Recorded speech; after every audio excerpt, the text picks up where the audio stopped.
Hello, it's Book Quote Wednesday, but in fact I'm recording this the previous Saturday, which is the day after the day everyone agrees was the hottest day in the UK ever recorded. And I've had to switch the fan off to make this video, so let's do this. Anyway, the word is after, and today I'm reading from my space opera novel, His Majesty Starship. It's always an iconic moment when a captain receives his new command, and this is my take on it. Commander Michael Gilmore of the Royal Space Fleet has been summoned to meet his master, King Richard, ruler of UK-1. That is the largest spaceship ever built. 17 massive wheels in space spinning around a common axis, the last redoubt of the exiled House of Windsor.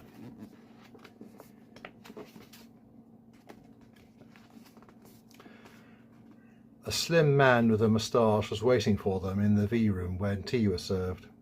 "Have you met my son?" the king asked. "James, Commander Michael Gilmore." "How do you do?" said James, Prince of Wales. He and Gilmore shook hands. Gilmore knew the man by sight, of course, as he knew his two younger sisters and their mother.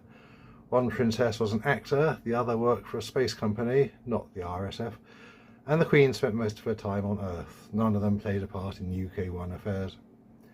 "Please sit down," the king said. "What do you think, Commander?" Gilmore sat and looked with interest at the virtual display all around them.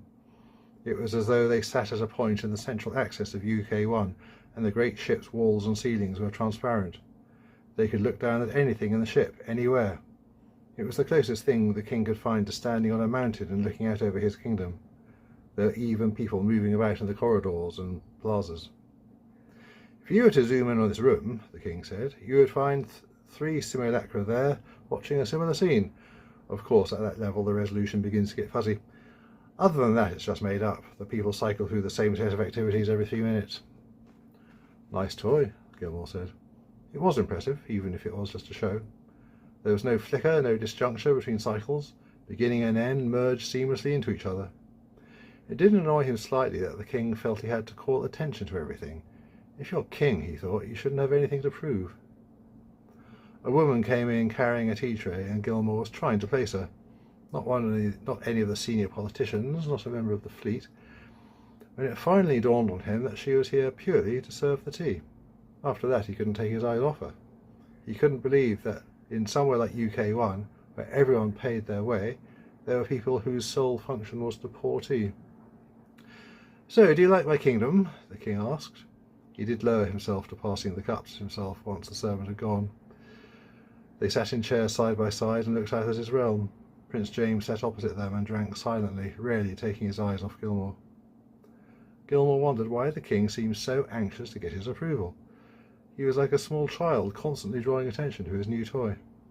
"It's a grand achievement," he said. "It's been something to look forward to at the end of each voyage." "I'm glad. I enjoy it too, you know. More than I would if I still had my ancestral throne, I suspect. I have a kingdom of 7,437 subjects, which is quite a comfortable size to rule. Of course, everyone thinks I'm mad. You think I'm mad." "Not anymore." "Really? How kind?" The king sipped his tea. "And if you don't think I'm mad anymore, what do you think?" "I think you know exactly what you're doing." The king beamed. "Then we'll get to business. I heard about your last mission, by the way, that run-in with the scuttler. Shame it ended that way." "Yes," Gilmore said. An inquiry had been held while Australasia was on its homeward voyage, and he had been cleared of all blame, which still didn't make it easy. Lives had been lost, and wouldn't have been if he had just left things alone. And neglected your job. He was used to having the two halves of his intellect slug out the different sides of an argument, and he was able to relegate it to the back of his mind while he listened to the king. "Well, that stunt you pulled to make back off, that was inspired, Commander, and not the first time you pulled something that isn't in any of the books." "Maybe I should write a book," Gilmore said. The king chuckled as he pulled out an aid and flipped it on. "Maybe. And I heard about the torpedo, of course. Is your ship okay?" "Our radiation shielding held up, so no crew exposure. The ship was blinded for a couple of minutes, but that was all. No blast damage." "Excellent," the king said. Even nuclear weapons weren't that effective in space, with no air to carry the shockwave of the explosion. Heat and radiation were the killers, and they were dissipated over space distances. But they were good enough to hold an enemy at bay, which was what the scuttler had been doing. You know, there's a lot of theoretical work going on about space warfare. Fascinating stuff. Nuclear weapons for long-range combat, lasers and solid objects for close quarters. Early days yet, of course. So far, Gilmore said.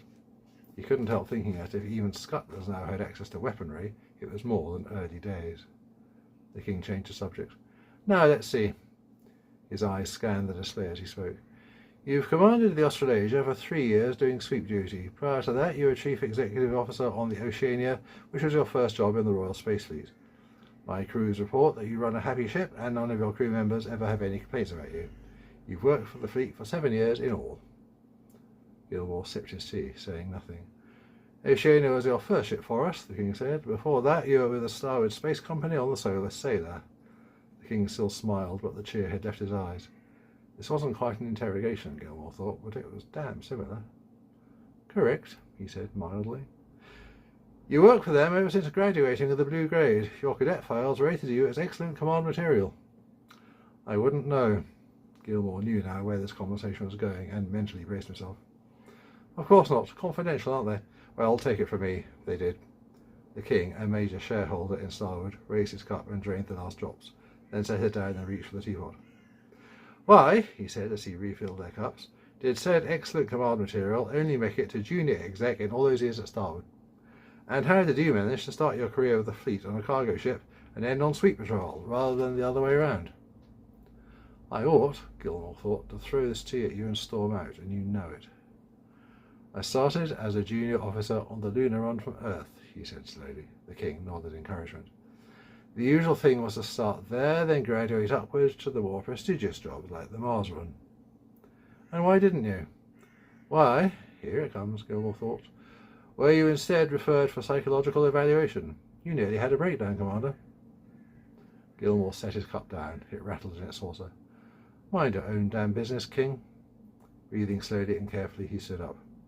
Oh, spare me the affronted walk-out, the king said irritably. He held a plate of biscuits out and effectively blocked Gilmore's way. Gilmore's sense of the ridiculous was far too strong to let him push the plate aside and keep walking, so he took a biscuit and sat down again.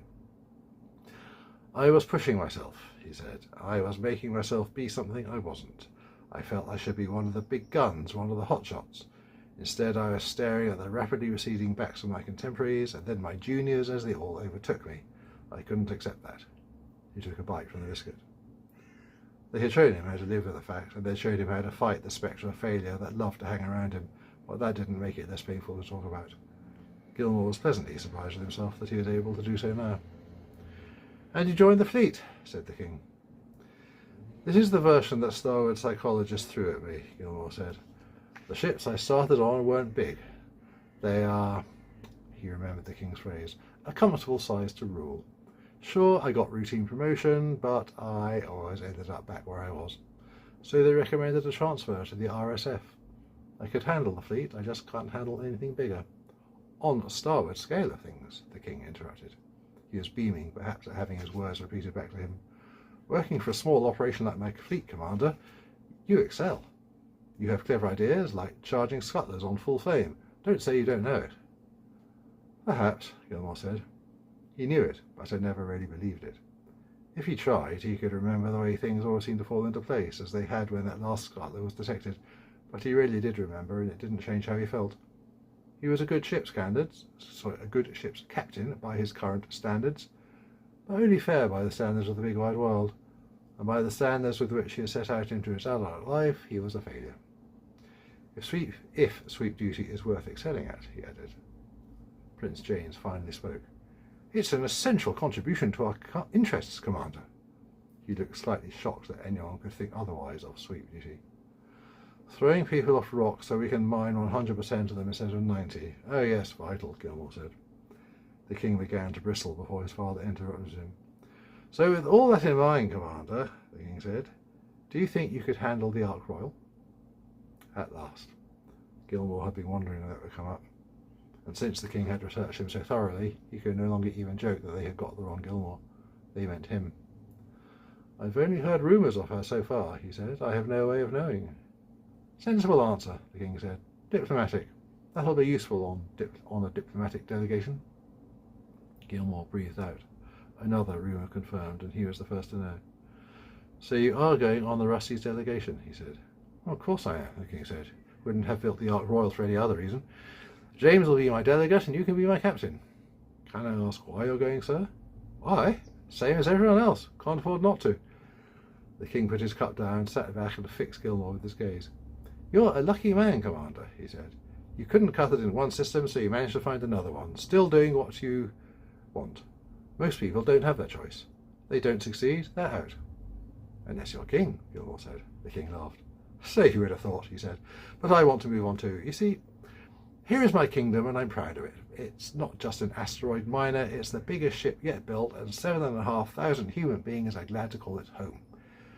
Rusties have come to see it and they were impressed. The people who live here are happy and the place is flourishing. That makes me happy in my turn. And we're still a joke. Who out there really takes us seriously? No one.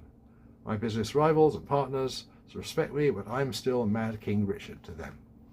I want to make us something to be reckoned with, and that is why I want to send someone on the delegation. Do you subscribe to the trap theory? Gilmore asked.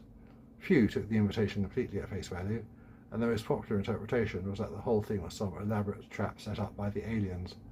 Why was a completely different matter. I don't subscribe to theories. The king looked over at the prince. James? The Prince of Wales leaned forward, putting his cup down so he could concentrate more on Gilmore. He gave the impression of seeking to convert Gilmore to a cause. We had Ark Royal built because we needed a ship, he said. You know it's a condition that delegates provide their own to travel on. Gilmore nodded. Now, we have a ship. We have several ships, but we want to do this properly. Diplomatic delegations don't travel in sweeps, do they? They have proper military escorts, hence His Majesty's Starship Ark Royal. Good name, don't you think? Traditional. Apt for the UK's first Starship. Here, take a look. I'll copy it to your own aid if you like. He passed his aid over to Gilmore, already activated. Ark Royal specs were on the display, and Gilmore slipped through them. She's a freighter, he said at once. A Morrison. Her essential frame is that of a Morrison Class 7, the king said. It was easier to adapt than build from scratch, and it seemed best to adapt a small ship. Why? Gilmore said. Oh, there was the time frame for one thing, and even I am subject to board agreements, shareholders. I can't justify spending that much money on her. But I spent more than enough. You'll find the equipment on board and the ship's AIs are state-of-the-art. With just 3 people in charge, 2 at a pinch, you could take her anywhere. Gilmore browsed through idly, noting the brand names of the engines, the life support, the centrifuge ring. Indeed, the king didn't believe in false economy. He was buying quality. Where is she now? He asked. She came out of the L5 yards a month ago and she's presently undergoing space trials. So, Captain, what's your answer? Will you take her? Remember, you can buy my books at www.benjeeps.com. See you next time when hopefully it will be cooler.